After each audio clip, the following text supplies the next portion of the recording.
कैसे हैं आप सब? अच्छे से हैं? चलिए, स्वस्थ रहे, मस्त रहें। स्टार्ट करते हैं हम अपना टॉपिक। अभी तक हमने थ्योरेटिकल पार्ट किया, थोड़ा सा न्यूमेरिकल पार्ट भी किया एक अकाउंटिंग इक्वेशंस में। अब हमारा न्यूमेरिकल पार्ट स्टार्ट होने वाला है। बहुत ही इंटरेस्टिंग है न्यूमेरिकल पार्ट। उसके लिए हमने बेस बना लिया है और अब बेस बनने के बाद अब हम आगे चलते हैं। आपको बड़ा आनंद आएगा, बहुत ही आनंद आएगा अगर आप ध्यान से सुनेंगे तो। Rules for double entry system. पहले मैं डबल एंट्री बताता हूं। ये डबल एंट्री सिस्टम क्या होता है? डबल एंट्री का मतलब ये नहीं है कि एक बात की एंट्री को दो बार किया जाए ना, ऐसे तो किताबें जल्दी भर जाएंगी। एक चीज के दो पहलू होते हैं। जैसे सिक्का होता है, सिक्के में टेल भी होता है और हेड भी होता है। इसी तरह से हम जब कभी कोई लेन देन करते हैं उसको क्या कहते हैं हम इंग्लिश में? ट्रांजैक्शंस। याद आया? ट्रांजैक्शंस। व्यापार एक बिजनेस ट्रांजैक्शन बताई थी ना, कि जो मुद्रा में मापी जा सकती हो और व्यवसाय से संबंधित हो, है ना? तो ट्रांजैक्शंस यानी बिजनेस ट्रांजैक्शंस जब है, हर बिजनेस ट्रांजैक्शंस के अंदर दो पहलू होते हैं। अगर कोई ले रहा है तो कोई दे रहा है, अगर कोई चीज आ रही है तो कोई जा रही है। भाई अगर आप कोई चीज खरीदोगे तो या तो अभी पैसे दोगे या बाद में दोगे, पर दो पहलू तो बनेंगे। या तो अभी दे दोगे तो हिसाब किताब खत्म, और अगर अभी नहीं दिया है तो अगले का नाम लिख दो, अगले का नाम लिखो बाद में देने के लिए, है कि नहीं? तो ये दो पहलू होते हैं। तो दोहरा पहलू का मतलब है एवरीथिंग हैव टू एस्पेक्ट्स। हर एक के दो एस्पेक्ट्स है and we have to deal with both. हमें दोनों के साथ डील करना पड़ेगा।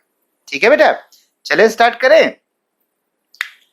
हम आपको rules for double entry system बताने जा रहे हैं कि हर एंट्री को हम डबल करेंगे। जब तक ये किसी को रूल नहीं पता, खाते तो वो भी बनाता है लेकिन वो इस तरीके से नहीं बनाता। जैसे कि मान लिए रमेश को पैसे दिए और कोई, अभी आपने 10th किया हुआ है और मैं कहूँ बेटा लिखना रमेश को 10,000 रुपए दिए, तो आप लिख दोगे पेड टू रमेश 10,000। ये लो सर लिख दिया। ठीक है, इस तरीके से लिखते हैं। ये डबल एंट्री सिस्टम नहीं है। अब हम इसको डबल करेंगे कि हर चीज का दोहरा लेखा करें, दोनों पहलुओं का लेखा करेंगे। दोहरा नहीं, दोनों पहलुओं का लेखा करेंगे। अब कैसे करेंगे वो मैं बताने जा रहा हूं। इस लेक्चर को इतना इंपॉर्टेंट समझो, इतना इंपॉर्टेंट समझिए कि इसके ऊपर हम एक बहुत बड़ा पेड़ खड़ा करने जा रहे हैं। बहुत बड़ा पेड़।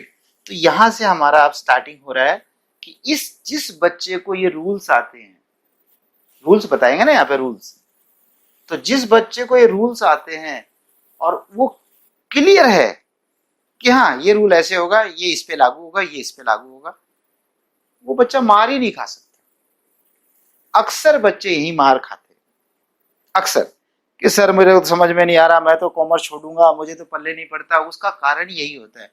यानी कई बच्चों के साथ इतना बुरा हो जाता है कि कॉमर्स में आने के बाद वो छोड़ जाते हैं। सिर्फ उसका कारण ये होता है कि उनको इस पेड़ की बनाना शुरुआत नहीं आती, शुरुआत में ही दिक्कत है बस। और जब पेड़ बनने लग गया, उसके क्वेश्चंस निकलने लग गए, तो आनंद ही आनंद, आनंद ही आनंद है आगे। देखिए, जो हमारे अकाउंट्स हैं, जो हम खाते बनाएंगे, खाते बनाएंगे ना, उनको शॉर्ट फॉर्म में लिखते हैं A/C। अकाउंट हो गया।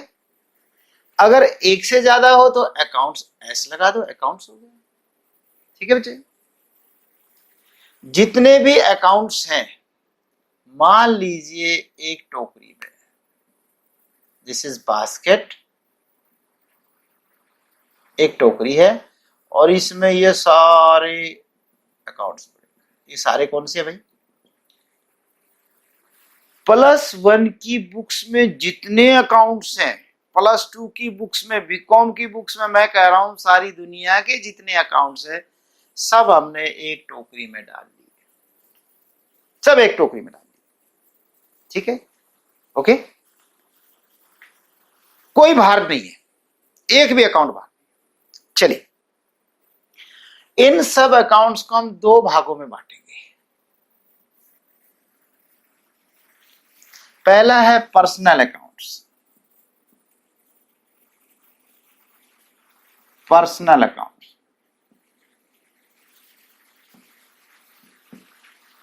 हिंदी में कहेंगे व्यक्तिगत खाते।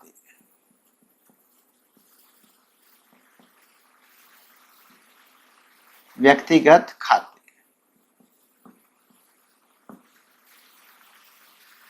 पर्सनल अकाउंट्स, व्यक्तिगत खाते, ठीक है। यानी जो मैं अकाउंट्स बनाने जा रहा हूं, जो इस बास्केट में है, उनके मैं दो टुकड़े कर रहा हूं। ये पर्सनल है, ये पर्सनल है, ये पर्सनल है, ये पर्सनल है, ये पर्सनल है। बाकी जो बच गए, यानी जो पर्सनल है वो तो इधर ले लो। याद आया मेरा पेड़? इस वक्त हमें बड़े ध्यान से सीखना है। ये समझ में आ गया, आपने मैदान जीत लिया और आप अकाउंट्स की तरफ चल पड़े। हाँ, बिल्कुल यहीं से हमारी शुरुआत हो रही है।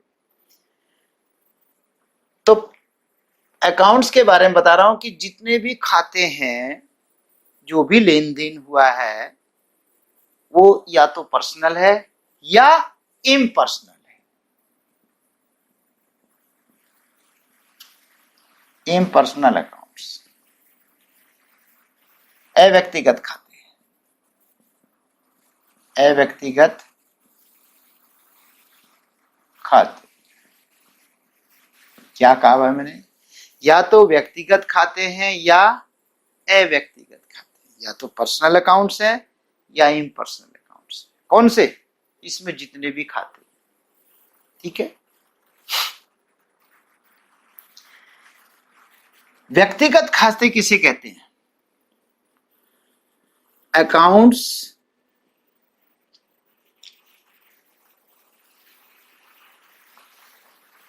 which are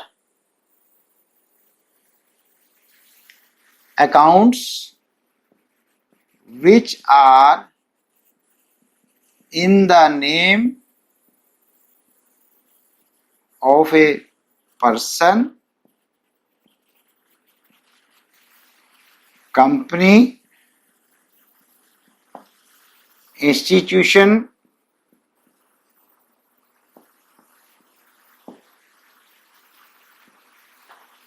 etc.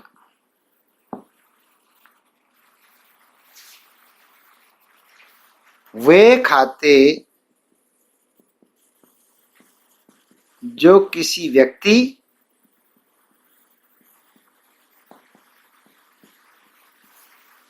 संस्था,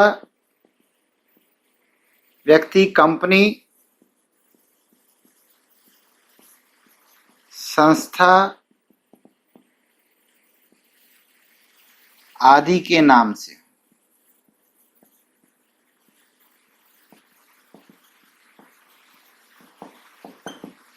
डियर स्टूडेंट्स, वैसे तो पर्सनल अकाउंट के और टुकड़े किए जाते हैं, जिसमें होता है natural person, artificial person, representative of person. तो लेकिन अभी आप +1 में है, शुरुआत है, समय बहुत है, अभी तो एंट्री मारो। ये सारी चीजें धीरे धीरे करके होंगी, क्योंकि मैं नहीं समझता कि आपको इतना ज्यादा मुझे डीप में कराना चाहिए। डीप में कराने से कंफ्यूजन ज्यादा बढ़ता है। आप सिंपल समझो कि व्यक्तिगत खाते कौन से हैं? वो खाते जो किसी व्यक्ति, कंपनी, संस्था आदि के नाम से हों। जो खाते किसी कंपनी के नाम, किसी व्यक्ति के नाम से, कंपनी के नाम से, संस्था के नाम से हो, उनको हम व्यक्तिगत खाते कहते हैं। मोटे तौर पे बताऊं भाई, वो आदमी हो या आदमी जैसे हो। फॉर एग्जाम्पल, इसको लिखते हैं इजी। इजी को फॉर एग्जाम्पल कहते हैं, ठीक है बेटा। फॉर एग्जाम्पल, कभी भी मैं ई फुल स्टॉप जी फुल स्टॉप लिखूंगा तो बोलूंगा फॉर एग्जाम्पल। आप भी कभी बोले तो फॉर एग्जाम्पल बोले, लिखना इजी है। फॉर एग्जाम्पल बना, उदाहरण के लिए राम्स अकाउंट, श्याम्स अकाउंट, राम का खाता, श्याम का खाता। एक बात, राम का खाता हम कब बनाएंगे? ये हमारा बिजनेस, शुरू में बिजनेस नहीं होता, खाली होता है, मालिक लगाता है पैसा। अगर किसी मेरे पड़ोसी ने मेरे पड़ोसी को पैसे दे दिए और मेरा कोई दखल नहीं है मेरे दोनों पड़ोसी, उसने उसको पैसे दे दिए, उसने उसको ले दिए, कुछ भी करा, मेरे बिजनेस से उसका अगर कोई कंसर्न नहीं है तो मैं उसका खाता नहीं बनाऊंगा। नहीं, दुनिया में हजारों बच्चे पढ़ रहे हैं, लेकिन जिन बच्चों को मैं पढ़ा रहा हूं, जिनका मेरे साथ वो है अटैचमेंट है, मैं उन्हीं के बारे में तो बात करूंगा। तो इसी तरह से यदि कोई संस्था हमारे बिजनेस से लिंक्ड नहीं है तो वो हमारे लिए खाता ही नहीं बनना। हाँ, अगर ये बंदा हमें पैसे दे दे और फिर हम इसको दे दें, जैसे इसका नाम ए, इसका नाम बी, तब मुझे दोनों की एंट्री करनी पड़ेगी, क्योंकि मैंने ए से तो ले लिया पैसा और बी को दे दिया, तो ए का भी लिखना पड़ेगा और बी का भी। तो दो खाते, दो एंट्रियां बनेगी, एक एक अलग अलग। जब तक वो मेरे से संपर्क नहीं है मैं उन्हें नहीं लिखूंगा। ठीक है बच्चे? अब देखिए, राम्स अकाउंट एक व्यक्ति का खाता है, श्याम्स अकाउंट एक व्यक्ति का खाता है। तो बताइए कब बनेंगे ये खाते? राम का खाता तभी बनेगा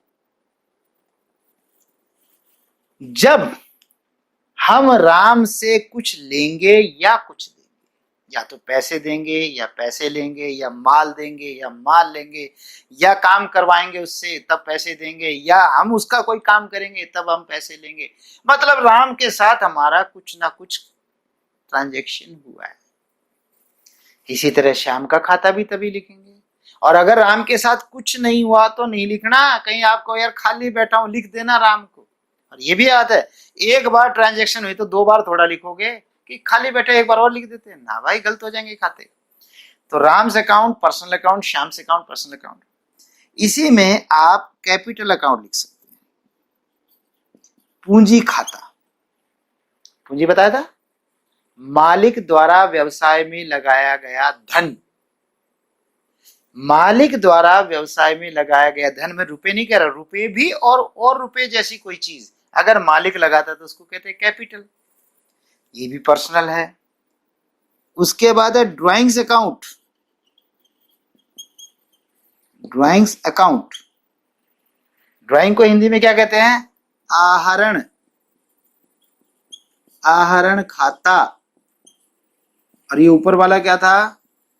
पूंजी खाता, पूंजी खाता। ठीक है जी। आहरण क्या होता है? जब मालिक बिजनेस के अंदर पैसे लगाता है तो क्या कहलाता है वो? Capital account. और जब मालिक को घर में पैसे की जरूरत पड़ जाती है और बिजनेस से ले जाता है, क्या कहते हैं? ड्राइंग्स। सिर्फ पैसा ले जाना ही ड्राइंग नहीं है। ऑफिस में 10 चेयर पड़ी हैं, मुझे घर पे 2 चेयर चाहिए और ऑफिस में ज्यादा पड़ी हैं, उठा के घर ले गए, ले जा सकते हैं, ड्राइंग हो गई। हमारी किरियाने की दुकान है, हम किरियाने का सामान घर ले गए, ले जा सकते हैं, ये ड्राइंग्स हो गई। और बच्चे की फीस देनी है तो फिर तो किरियाने का सामान नहीं ले जाओगे, फिर तो कैश ही उठाओगे, तो कैश लेके जाओगे, तो ये भी आपकी ड्राइंग्स हो गई। तो बिजनेस के अंदर मालिक लगाता है, मालिक लगाता है या मालिक लगाते हैं, एक से ज्यादा मालिक हो तो भी मालिक लगाता है या लगाते हैं, तो कैपिटल और मालिक व्यापार से निकालते हैं तो उसे ड्राइंग्स कहते हैं, अपने घर खर्च के लिए। ठीक है बच्चे? ये भी पर्सनल है जी। इसी में आ गया बैंक अकाउंट। ये बैंक अकाउंट क्या है भाई? बैंक को हम पर्सनल अकाउंट कहते हैं क्योंकि ये बैंक जो है आर्टिफिशियल पर्सन है, कृत्रिम है। मतलब एक तो हमारे जैसा नेचुरल पर्सन है जिसको भूख भी लगती है, थकावट भी होती है, नींद भी आती है ना, और हमें तो टेंशन भी होती है। लेकिन इसी तरह कुछ संस्थाएं हैं, जैसे कोई भी संस्था लगाओ, कोई कंपनी, जैसे जिंदल इंडस्ट्रीज कह लीजिए, रिलायंस इंडस्ट्रीज कह लीजिए, है ना, इस तरह से कोई भी कंपनीज है, तो वो सारी जो कंपनीज हैं वो एक व्यक्ति है, लेकिन हमारे जैसे नेचुरल नहीं है, आर्टिफिशियल है। कानून ने उनको जन्म दिया है कि ये भी एक व्यक्ति की तरह है। तो व्यक्ति की तरह है तो क्या करते हैं, वो हमारी तरह सोते नहीं है, थकावट नहीं मानते, तो फिर क्या करते हैं, हाँ, जैसे हम एक प्लॉट खरीदते हैं ऐसे ही ये कंपनियां प्लॉट खरीद सकती हैं। जैसे मैं किसी पे मुकदमा ठोक सकता हूं, ये भी ठोक सकती हैं, और जैसे कोई मुझ पर मुकदमा ठोक सकता है, इन कंपनियों पर भी ठोका जा सकता है। इसीलिए तो ये कानून की नजर में व्यक्ति हैं, तो व्यक्तियों की तरह है। तो बैंक भी एक व्यक्ति की तरह है, ठीक है, आर्टिफिशियल है। तो बैंक क्यों लिखेंगे, अब बैंक तो यहाँ पे कई प्रकार के कई बैंक है, पंजाब नेशनल बैंक है, स्टेट बैंक ऑफ इंडिया है, सिंडिकेट बैंक है, सेंट्रल बैंक ऑफ इंडिया, ऐसे बहुत सारे बैंक है। तो मैं सबके नाम थोड़ा लिखूंगा, जिस बैंक में मैं डील करूंगा, जिस बैंक के साथ मैं लेन देन करूंगा, उस बैंक की बात कर रहा हूं। जिस बैंक में मैं पैसे जमा कराऊंगा उसकी बात कर रहा हूं, ऐसे सब बैंकों को थोड़ा लिखूंगा, ठीक है। तो बैंक का मतलब है जिस बैंक के साथ हम डील करते हैं। क्या एक से ज्यादा के साथ भी कर सकते हैं, बिल्कुल, 36 बैंकों के साथ करो, आप जितने बैंक करना चाहो करो। तो ये आपके ये आ गया। अभी किसी कंपनी का नाम बताया मैंने, जैसे जी मैं रिलायंस इंडस्ट्रीज कह दूं, रिलायंस इंडस्ट्रीज, रिलायंस इंडस्ट्रीज दिख गया बेटे, रिलायंस इंडस्ट्रीज। अगर नहीं दिखाई दे रहा तो भी कोई बात नहीं, चल जाएगा, ये कंपनी का नाम है। संस्था मान लीजिए एक स्कूल है, गवर्नमेंट सीनियर सेकेंडरी स्कूल, और 7 रोड खुर्द,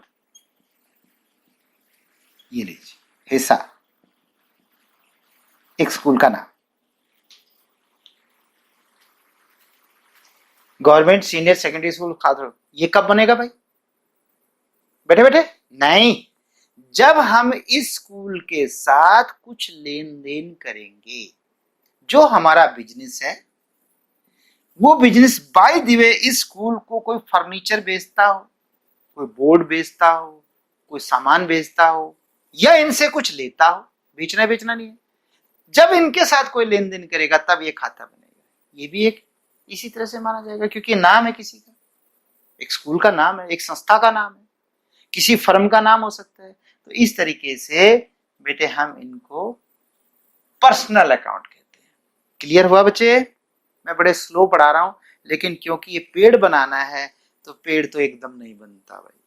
अगर इतना ही जल्दी बनता तो फिर इतने दिन भी हमने लेक्चर क्यों दिए थे, फटाफट खींच देते। तो समझ में आया, पर्सनल अकाउंट कौन से होते हैं, व्यक्तिगत खाते कौन से होते हैं, ऐसे खाते जो किसी व्यक्ति, किसी संस्था, किसी कंपनी आदि के नाम से हो, इनके नाम से उनको हम पर्सनल अकाउंट्स कहते हैं। ठीक है, याद रहेगा। मैंने इसमें ये पर्सनल छांट लिया, ये पर्सनल छांट लिया, ये छांट लिया, ये छांट लिया, ये छांट लिया, ये छांट लिया, तो बाकी कौन से बच गए, इम्पर्सनल, इम्पर्सनल, इम्पर्सनल, इम्पर्सनल, बाकी इम्पर्सनलिटी बचेंगे। भाई एक ढेर है, इस ढेर में गोल्ड है, सिल्वर है और आयरन है, ठीक है। अब अगर देखें, सिल्वर का कलर व्हाइट, आयरन का कलर व्हाइट, ये दोनों तो व्हाइट कलर के हैं, है ना, और ये आपका येलो कलर का है। सोना तो येलो कलर में ही होता है ना। आपने येलो कलर निकाल लिया तो क्या बच गया, फिर ये सिल्वर कलर, व्हाइट कलर बच गया, जिसको सिल्वर कलर कह देते हैं, व्हाइट कलर कह देते हैं। ज्यादा इस पे चर्चा नहीं करेंगे, सिल्वर और व्हाइट कहेंगे कि जी फर्क क्या आ गया।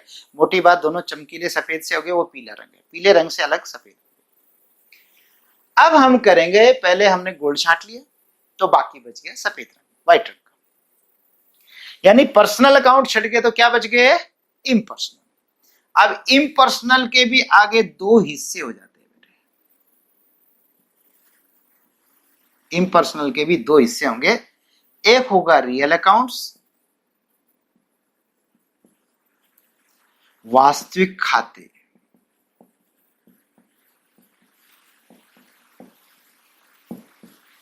और एक होते हैं nominal accounts.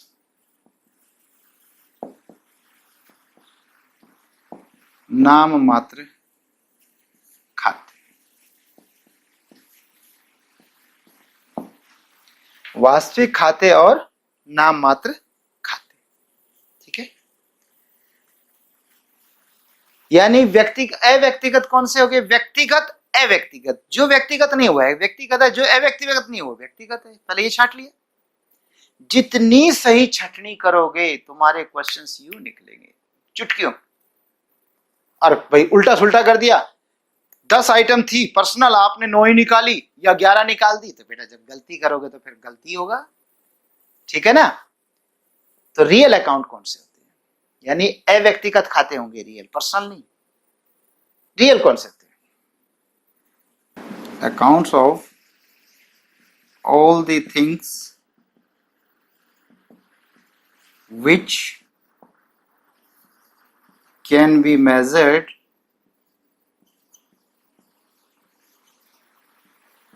in terms of money,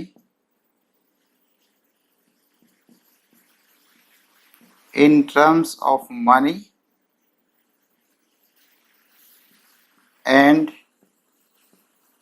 which are the properties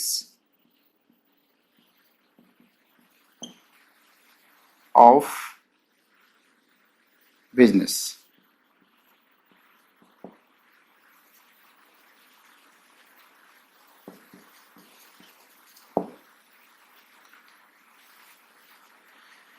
देखिए, accounts of all the things, उन सभी चीजों के खाते, which can be measured in terms of money, जो पैसे में मापी जा सकती हो, and which are the properties of business, और जो बिजनेस की प्रॉपर्टीज हैं उन्हें हम रियल अकाउंट्स कहेंगे। वो real account are termed as real accounts, उनको हम रियल अकाउंट्स कहेंगे। इसी को किसी और ने भी कहा है,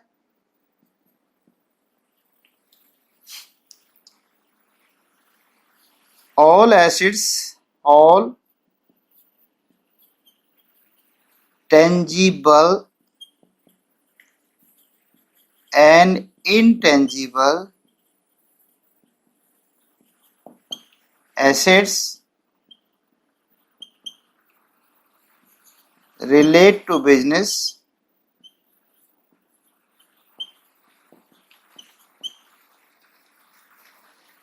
excluding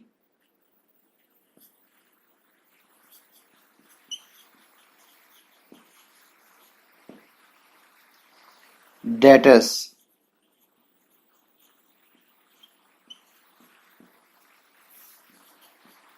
or called real accounts.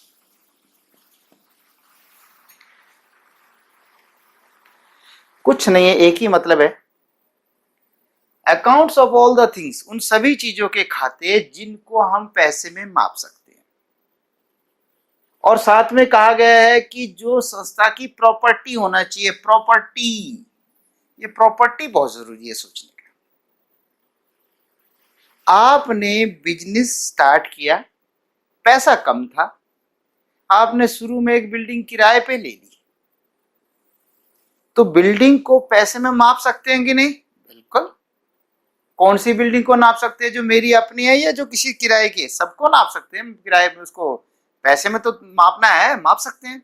लेकिन which are properties of business, जो बिजनेस की प्रॉपर्टी भी है, यानी प्रॉपर्टी माने जिस वस्तु को, जिस चीज को व्यापार अपनी प्रॉपर्टी मानता है, उसे वो खरीद सकता है, बेच सकता है, रख सकता है, वो प्रॉपर्टी है। यहां पर किराए की बिल्डिंग और अपनी बिल्डिंग में फर्क आ गया। किराए की बिल्डिंग को यूज कर सकते हो पर बेच भी सकते हो क्या? अरे बाबा, दूसरे की बिल्डिंग कैसे बेच देंगे? लेकिन यहां पर बिजनेस की जो प्रॉपर्टी है वो तो बेची जा सकती है। हाँ, तो ये चीजें ध्यान रखनी है कि जो बिजनेस की हैं, जिनको पैसे में माप सकते हैं, और जो व्यवसाय की प्रॉपर्टी। दूसरी तरफ कह रहा है all things and all tangible and intangible assets. ये टेंजिबल एंड टेंजिबल, टेंजिबल मूर्त होता है बेटे, मूर्त, और इनटेंजिबल अमूर्त। जिसकी शकल होती है, जिसको देख सकते वो मूर्त है, जो नहीं दिखाई देता अमूर्त है। जैसे हम भगवान के बारे में बात करें, परमात्मा के बारे में करें, ठीक है, हिंदू धर्म में हमने रूप बनाए हैं, लेकिन कई बार कहा जाता है कि भगवान तो अदृश्य है, अमूर्त है, उसकी शकल थोड़ा है। तो इसी तरह से कुछ ऐसी संपत्तियां भी है जो दिखाई नहीं देती। अभी आपको एक गुडविल बताता हूं, हालांकि गुडविल अभी समझने की आवश्यकता नहीं है। गुडविल एक संस्था की रेपुटेशन होती है। किसी संस्था में क्यों लोग जाना चाहते हैं, किसी पर्टिकुलर टीचर से क्यों बच्चे पढ़ना चाहते हैं, किसी पर्टिकुलर कंपनी का ही नमक क्यों खाना चाहते हैं, ये सब उसकी गुडविल है। ये उसकी गुडविल है। हम मोबाइल क्यों लेना चाहते हैं फलानी कंपनी का, ये उसकी गुडविल है। तो ये गुडविल दिखाई नहीं देती, तो इनटेंजिबल है। टेंजिबल जो दिखती है, जैसे कि बिल्डिंग दिख रही है, फर्नीचर दिख रहा है, प्लांट दिख रहा है ना, ये सब दिखाई दे रहा है। तो दोनों तरह की संपत्ति होती है। लेकिन इसने कहा एक्सक्लूडिंग, एक्सक्लूड होता है छोड़कर, एक्सक्लूड माने छोड़कर, छोड़कर, छोड़कर मतलब इसको हटा दीजिए, डेटर्स को। क्योंकि डेटर जो होते हैं ये हैं वो, जब राम से मैं माल खरीदूंगा तो राम मेरा क्रेडिटर बनेगा, जब मैं राम को बेचूंगा तो राम मेरा डेटर बनेगा। तो यदि मैंने राम से पैसे लेने हैं तो ये इसमें शामिल नहीं होता। नहीं समझ में आया? चल और तरीके से समझते, कोशिश करते। जो भी देखिए, पर्सनल तो छोड़ दीजिए, पर्सनल तो क्लियर हो गया भाई, जो भी किसी का नाम है वो इधर नहीं आएगा। अब देखिए, जब राम है तो राम इधर नहीं आएगा ना, इधर आएगा। तो राम ही से डेटर बनता है, राम ही से क्रेडिटर बनता है, तो वो लिस्ट का नाम होता है डेटर्स। तो बेटे यहां पर क्या है, जो संपत्तियां हैं जिनको आप देख सकते हो, जिनको प्राय छू सकते हैं, मैंने प्राय शब्द बोला, प्राय मतलब ज्यादातर, ज्यादा ऐसी चीजों को, और जो संस्था का जिन पे स्वामित्व होता है, प्रॉपर्टी जो संस्था की है, उनको हम संपत्ति कहते हैं। अब इसमें मैं इसको मिटा के और इसको करने की कोशिश करता हूं, क्योंकि जगह कम है तो यहीं पर मैं करूंगा इनको, ठीक है। देखिए इसमें हम एग्जांपल लेते हैं। For example,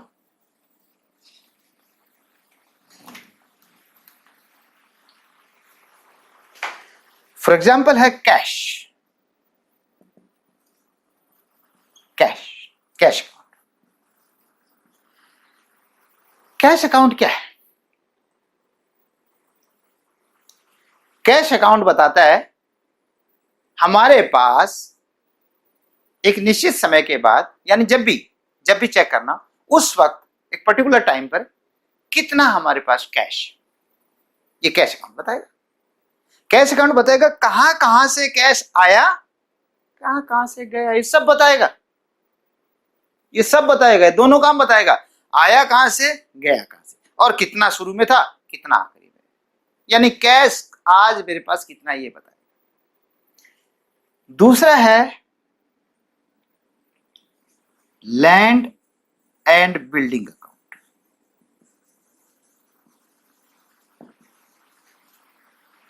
land and building account, दो खाते हैं, एक लैंड जमीन, एक बिल्डिंग, उस पे जो मकान बना। लेकिन शर्त यही है, ये हमारी किराए की नहीं होनी चाहिए। अगर किराए की तो फिर हमारी नहीं है भाई, फिर क्योंकि हम उसके स्वामी नहीं है। अगर हम स्वामी है तब हमारी लैंड एंड बिल्डिंग मानी जाएगी। तो लैंड एंड बिल्डिंग, ठीक है। लैंड एंड बिल्डिंग कैश में क्या फर्क है? पहले लैंड एंड बिल्डिंग क्या बताएगी, हमारे पास आज इतने की जमीन है, इतने की बिल्डिंग है। आप कंपनियों को जानते होंगे, कंपनी, बड़ी बड़ी कंपनी, पता नहीं कितने कितने तो क्वार्टर्स बना के रखती है कर्मचारियों को, तो कितने क्वार्टर्स, ही बिल्डिंग ही तो है, और फिर बड़ी बड़ी बिल्डिंगें भी होती हैं उनकी। तो वो सब लैंड एंड बिल्डिंग में आएगा। कैश और लैंड एंड बिल्डिंग में क्या फर्क है? कैश इतना सा भी फर्क नहीं होता। अगर मैं कह रहा हूं कि मेरे पास कैश आज 9,972 रुपये 50 पैसे होने चाहिए, अगर मेरे खाते बोलते हैं कि आपके पास 9,972 रुपये 50 पैसे होने चाहिए, तो इतना ही हमारी तिजोरी में कैश होना चाहिए। और नहीं हुआ तो दोनों में से एक जगह गड़बड़ है। मैं ये नहीं कह रहा सिर्फ तिजोरी में गड़बड़ है, यहाँ भी गड़बड़ हो सकती है, वहां भी गड़बड़ हो सकती है। कई बार ऐसा होता है तिजोरी में तो ठीक रख रहे हैं, यहाँ हम किसी को पेमेंट कर दे और भूल गए लिखना, तो तिजोरी में तो पैसे कम हो जाएंगे, इसमें तो कम नहीं हुए। इसी तरह किसी ने पैसे दे दिए, हमने किताब में लिखना छूट भूल गए, हमने कहा यार बाद में लिख लेंगे, थोड़ी देर में बुक उधर पड़ी है लिख लूंगा थोड़ी देर में, तिजोरी में रख दिए, होगी गड़बड़। और कई बार सच भी है, किसी कर्मचारी ने चुरा लिए, कहीं गलत खर्च हो गए, और हमारे यहाँ पे तो हिसाब ठीक है, चोरी हो गए तो वो भी पता चल जाएगा। मतलब मोटी सी ये है कि कैश अकाउंट जो कागजों में बनाया जाएगा, किताब में बनाया जाएगा, बुक्स में बनाया जाएगा, और तिजोरी में रखा जाएगा, दोनों बिल्कुल सेम होने चाहिए। अगर गड़बड़ है तो ढूंढो कहाँ गड़बड़ है, इधर है या उधर है। ठीक है बच्चे। लैंड एंड बिल्डिंग भी ऐसा ही है, पर बिल्कुल इतना एक्यूरेट नहीं है जितना एक्यूरेट ही है। भाई बिल्डिंग का जब आप अनुमान लगाते, बेच तो रहे नहीं हो, तो आप कहते हैं हमारी बिल्डिंग कितने की, किसी ने कहा जी आपकी बिल्डिंग है 5 करोड़ रुपए की। ओके, हो सकता है 5.25 करोड़ की भी हो सकता है 4.25 करोड़ की हो, इसमें फर्क आ जाता है थोड़ा बहुत। फिर भी यूं नहीं है कि निरा निरी बिल्कुल गलत है, यूं समझ लीजिए कि लगभग 80 से 90% तक तो सही होता है। थोड़ा बहुत तो खैर रेट लगाने का ही फर्क आ जाता है, पर कैश में फर्क नहीं आता, पर दोनों को रियल कहा जाता है। ये हमें ये बताएगा, लैंड एंड बिल्डिंग बताएगी हमारे पास लैंड एंड बिल्डिंग कितने की है, कैश बताएगा हमारे पास कैश कितने का है। फर्नीचर अकाउंट बताओ क्या बताएगा आपको, फर्नीचर अकाउंट बताएगा आपके पास कितने का फर्नीचर पड़ा है। इसी तरह प्लांट एंड मशीनरी अकाउंट है, प्लांट एंड मशीनरी अकाउंट। बार बार जब भी मुझे याद आता रहेगा मैं आपको याद दिलाता रहूंगा, दौड़ना नहीं छोड़ना नहीं, दौड़ना नहीं छोड़ना नहीं। कारण क्या है, क्योंकि मैंने प्लांट एंड मशीनरी इससे पहले के लेक्चरों में एक्सप्लेन की थी कि एक टेलर की दुकान है और उसके पास बहुत सारी मशीनें हैं। याद आ रहा होगा अगर जिन्होंने पीछे का लेक्चर देखा होगा, सिलाई की मशीन है, कढ़ाई की मशीन है, कज करने की मशीन है, उन सारों को मिला के प्लांट बोलते हैं, एक पीस को मशीन बोलते हैं। अब बार बार समझाने में तो टाइम लगेगा, इसीलिए दौड़ना नहीं छोड़ना नहीं। तो प्लांट एंड मशीनरी है, ये प्लांट एंड मशीनरी क्या बताएगी हमारे पास कितना प्लांट है कितनी मशीनरी है। ठीक है बेटा, इस तरीके से हमारे ये खाते रियल अकाउंट्स होते हैं। यस बेटा, इसी में एक गुडविल अकाउंट होता है, गुडविल अकाउंट जिसको कहते हैं ख्याति खाता।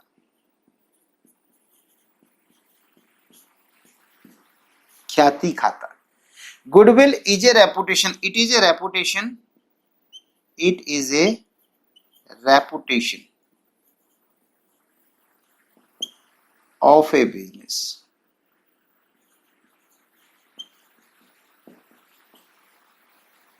it is a reputation of a business, ये व्यवसाय की रेपुटेशन है, प्रसिद्धि है। क्यों मुझे उसी कंपनी का मोबाइल खरीदना है, दैट इज रेपुटेशन।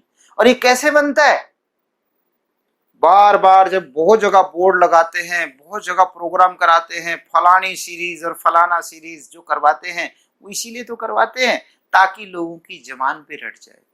शहर जा रहा है, रास्ते में बोर्ड देखा उसी कंपनी का, घर पे आया अखबार में देखा उसी कंपनी का, फिर कोई मैगजीन पढ़ी तो उसी कंपनी का, टीवी देखो तो उसी कंपनी का। तो जब एक चीज आपके सामने 20 बार आती है एक दिन में, तो धीरे धीरे धीरे धीरे याद भी तो होनी शुरू हो जाती है, दैट इज रेपुटेशन।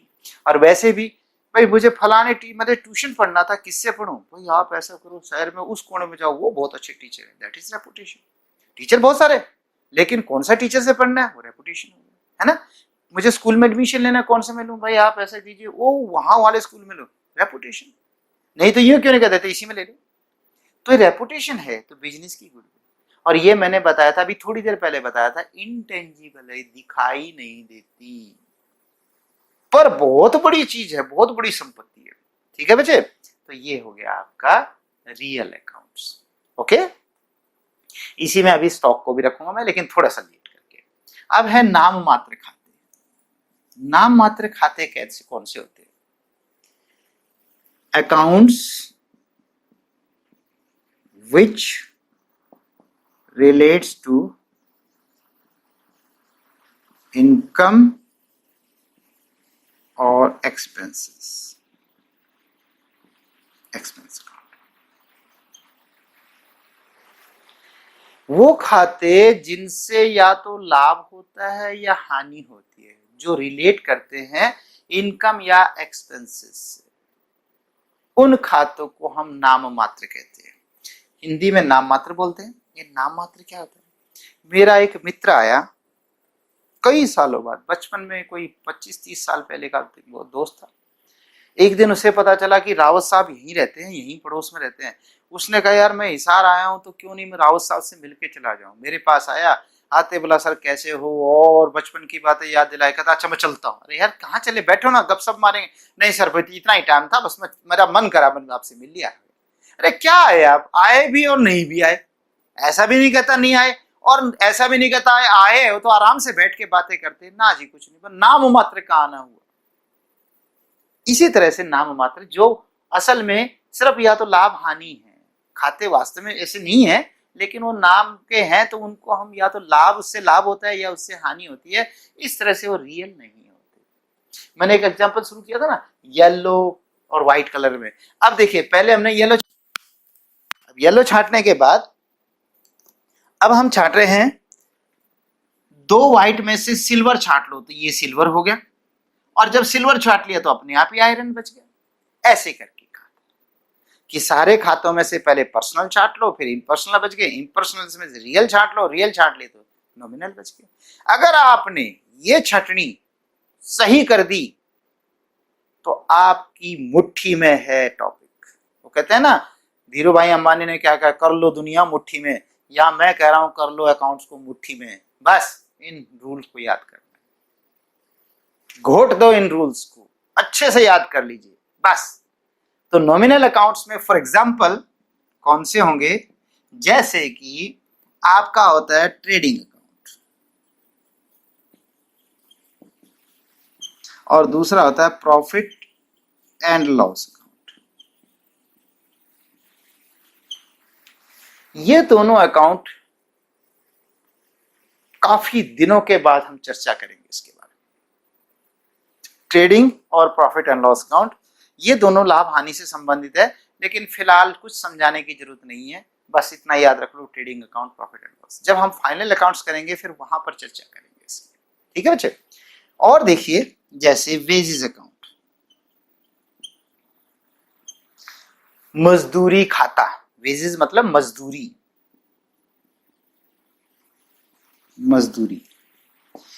मजदूरी आप जानते हैं ना, मैंने बताया था कि एक ऑफिस होता है, एक फैक्ट्री होती है। ऑफिस तो देखे होंगे क्या साफ सुथरे से होते हैं, एसी लगा होता है, कोई भी बाहर से आता है तो उसको बिल्कुल साफ सुथरा दिखता है। लेकिन भाई देखिए मुझे विजिट करना है फैक्ट्री में, तो फैक्ट्री जहां पे प्रोडक्शन होता है वहां पे तो ग्रीस भी लगा होगा, धुएं से काला भी होगा, नीचे भी गंद होगा, पानी बिखरा होगा, है ना, यानी वो साफ सुथरा रह ही नहीं सकता। तो वहां पर जो काम करते हैं, यानी जहां पे काम प्रोडक्शन होता है, उत्पादन होता है, वहां जिनका जो काम करते हैं उनको देते हैं मजदूरी, ठीक है। और इसी के साथ एक बताया था मैंने सैलरी, फिर इसके साथ एक इकट्ठे समझाऊंगा, सैलरी अकाउंट, वेतन।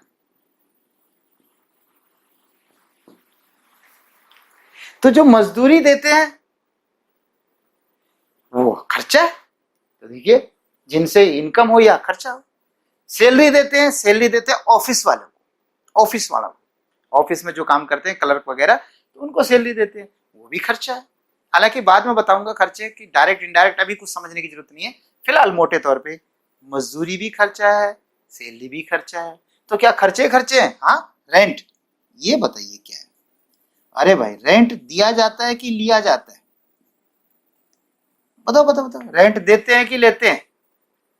क्या कह रहे हो, लेते हैं, ठीक कह रहे। तो आप क्या कह रहे, देते हैं, आप भी ठीक कह रहे, दोनों बात। रेंट हम देते भी हैं, रेंट हम लेते भी हैं। अगर हमने बिल्डिंग किराए पे ले रखी है तो सीधी सी बात हम किराया देंगे, और बाय द हमारी खुद की ही बिल्डिंग इतनी बड़ी लंबी चौड़ी है कि उसमें कुछ पार्ट एक्स्ट्रा पड़ा है, हमारे काम ही नहीं आता, पता नहीं कब आएगा, 5 साल 10 साल के बाद जब हमारा बिजनेस बढ़ेगा, इतने क्या करें, दे दो किराए पे, आने तो किराए दो, पैसे आते हैं तो किराया मिलता भी है। फिर कंफ्यूजन होगा कि कौन सा माने। अच्छा ये बताओ, ज्यादातर लोग, ज्यादातर व्यापारी या लोग किराया देते होंगे या लेते होंगे? एक सर्वे करते हैं मार्केट का। ये मार्केट है, ये बीच की सड़क है और इधर दुकानें हैं, ठीक है बेटे। मार्केट के बीच में देखे होंगे अपने, किसी गली मोहल्ले में जो भी मार्केट होती है वहां पे कितने चांस हैं कि ज्यादातर लोग किराए पे दे रहे होंगे, या कितने चांस है कि ज्यादातर ने किराए पे ली होंगी? ऐसी संभावना मुझे लगता है ज्यादा है।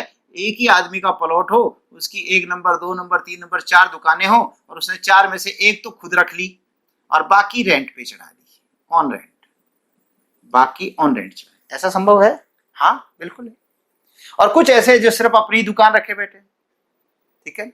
तो मेरा मतलब यह है कि ज्यादातर लोग किराया देते हैं, बहुत कम लोग किराया लेते हैं। तो क्लियर हुआ कि यदि क्वेश्चन में कुछ नहीं कहा किराया लिया कि किराया दिया, तो ज्यादातर चांस है किराया दिया गया होगा। एक आदमी ने तो लिया है और 3 आदमी ने किराया दिया है, ऐसे ही होता है। तो रेंट दिया जाता है, ठीक है बेटे। आगे चले बेटे। अब है इसी में मैं डिस्काउंट अकाउंट कह देता हूं। डिस्काउंट, अब डिस्काउंट क्या होता है? कटौती, छूट। डिस्काउंट मिलता भी है, डिस्काउंट दिया भी जाता है। देखा ही होगा आपने कि कई बार कोई चीज सस्ती दे देते हो, डिस्काउंट हो जाता है। तो डिस्काउंट अगर हमें मिला है, हमें, और मेरा ही व्यापार है और हमें मिल रहा है, तो हमें फायदा है, तो इनकम हो गई।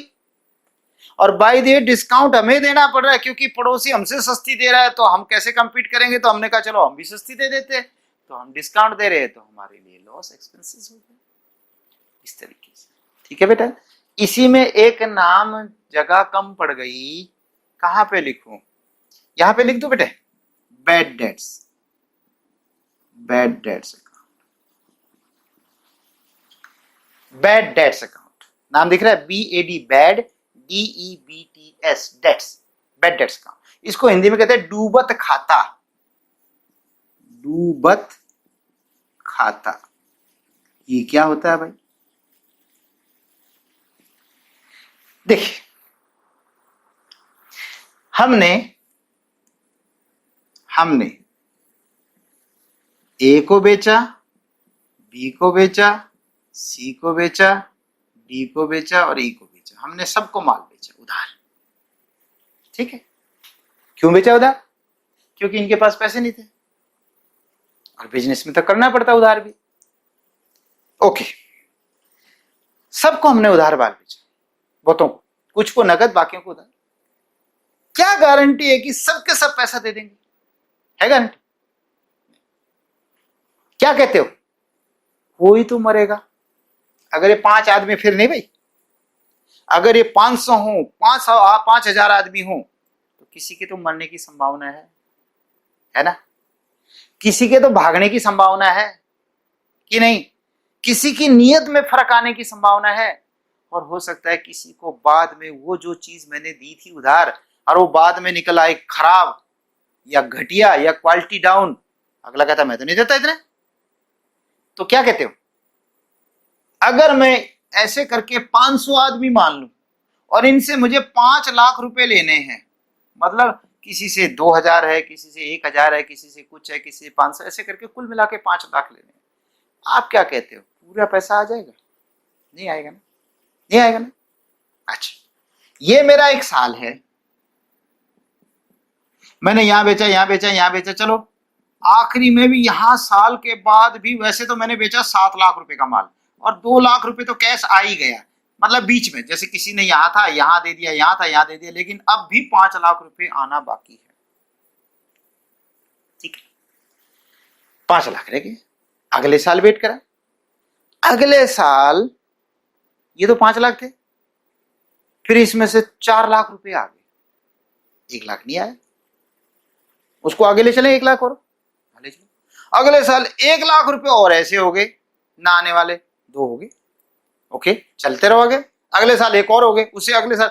एक दिन आपकी बुक्स में इतने खाते ऐसे बन जाएंगे जो पैसे नहीं देने वाले, कई तो मर गए, खप गए, भाग गए, नियत खराब हो गई, और आप क्या कर रहे हो, बुक्स में लिखे जा रहे हो, बुक्स में लिखे जा रहे हो। क्या होगा आखिरी में? इसको समझाने से पहले एक छोटा सा, एक किसी की कहावत है, सच्चाई भी है, कि कोई मैथमेटिशियन था, गणितज्ञ, और वो कहीं बार में बैठे थे, बार समझते हैं जहां शराब वगैरह पी जाती है, तो वहां पर कोई आदमी शराब पी रहा था और वो उसके साथ बातचीत कर रहे थे। तो उस दूसरे आदमी ने कहा, तुम जानते हो मैं कब से शराब पी रहा हूं? मैं जब 20 साल का था तब से शराब पी रहा हूं। आज कितने साल के हो गए? आज मैं 70 साल का हो गया। कि 50 साल हो गए। कितने की आप शराब पीते थे रोज? इतने इतने इतने इतने इतने। मैथमेटिशियन ने लिया पेन, हिसाब लगाया, यदि आज से 50 साल पहले जो शराब पी थी, उस दिन पी थी उसने 50 रुपए की, अगर वो 50 रुपए 5 साल रहते तो 100 हो जाते, फिर 5 साल रहते तो 200 हो जाते, फिर 5 साल रहते तो 400 हो जाते, ऐसे करते करते करते, और फिर उसका ब्याज और कला करा के पता क्या किया उसने? उसने कहा, सर अगर आप आज तक ये सारा पैसा बजाय शराब पीने के इकट्ठे करते और उसको ब्याज पे लगाते, और ब्याज पे ब्याज आता, ब्याज पे ब्याज आता, तो 50 साल बाद आप पता है कितने अमीर होते? पता कितने? कहता है रिलायंस इंडस्ट्री से दुगने अमीर होते। वो तेरे की, उस आदमी को तो वहीं अटैक आ गया, मर गया। होना कुछ नहीं था, लेकिन उसने ऐसे बताया कि ऐसा होता था ऐसा। तो मैं वही कहानी कह रहा हूं, यदि किसी ने हमारे पैसे मार लिए और मैं उसको याद करूं, यार नत्थू सिंह ने मेरे नहीं दिए, फत्तू सिंह ने नहीं दिए, सत्तू सिंह ने नहीं दिए, तो होगा क्या? अटैक, गाली दूंगा मन में, उसने मेरा ऐसा नुकसान कर दिया, उसने मेरा ऐसा नुकसान कर दिया। और वो नत्थू सिंह, फत्तू सिंह, सत्तू सिंह कहाँ है? चैन से सो रहे हैं, चैन से सो रहे हैं, और मैं टेंशन में हूं। वो कलकत्ता में भाग गया, वो कहीं और चला गया, और मैं टेंशन में हूं। ऐसी टेंशन पाल के फायदा क्या है? भाई ठीक है, आप वेट करो, किसी से पैसा नहीं आता, लेकिन जब आने की संभावनाएं खत्म हो जाए तो पता क्या कर देना चाहिए? भूल जाना चाहिए। इसी को डूबत कहते हैं। क्या कहा मैंने? जब किसी से पैसे आने हो और अगर आने की संभावनाएं खत्म हो जाए, ये मैंने संभावना कहा, जब तक आपको उम्मीद है तब तक तो ठीक है। जब आपको लगे भाई अब नहीं आना, आप तो बेकार टेंशन लेना है, तो आप इसे खत्म समझ लो, और ऐसी कंडीशन में इसको बैड डेट्स अकाउंट में डाल दो। किसको डाल दो? वो जो राम सिंह था, श्याम सिंह था, जो मेरा डेटर था, जब उम्मीद खत्म हो जाए तब उनको खत्म करके बैड डेट्स, भाई ये डूब गया, क्या कहते हैं, भाड़ में जाओ, यानी अब आप टेंशन नहीं लेते, बस जो हो गया सो हो गया। इसे कहते हैं बैड डेट्स, डूबत। ये नुकसान है बेटा, ठीक है। इस तरीके से ये आपके रियल्स में आते हैं, सॉरी नॉमिनल्स में आते हैं। और भी हैं बेटा, फिर धीरे धीरे करके बताएंगे, एक दिन में तो होंगे नहीं। जैसे बैड डेट रिकवर्ड है कि यदि डूबा हुआ पैसा, बाय द जिसको हमने कहा था वो भाग गया हिसार छोड़ के, और अचानक उसकी नौकरी हिसार में लग गई, और वो हमारे पास आके कहता है, सर मैं तो सबसे पहले आपके पैसे देने आया हूँ, उस समय मेरे को नौकरी इतनी बढ़िया मिल रही थी, मैं चला गया था, और अब वापस हिसार में आ गया, ये पकड़ो आपके पैसे। अब भागते चोर की लंगोटी से, एक चोर भाग रहा था, कुछ नहीं मिला, लंगोटी मिली, भागते चोर की लंगोटी से, ना मामा से, कहते ना मामा से काना मामा अच्छा, बोलते हैं ना इस तरीके की कहावत कि something is better than nothing, जो कुछ नहीं था उससे ठीक, आने दे जो आ रहा है। तो वो बैड डेट रिकवर्ड होता है, जो डूबा हुआ पैसा आ जाए वो इनकम होती है बेटा, तब भी वो नॉमिनल है, ठीक है। तो आज इतना ही लेक्चर करते हैं, फिर इससे अगले लेक्चर में इनके पर्पस और इनके रूल्स बताएंगे, ठीक है।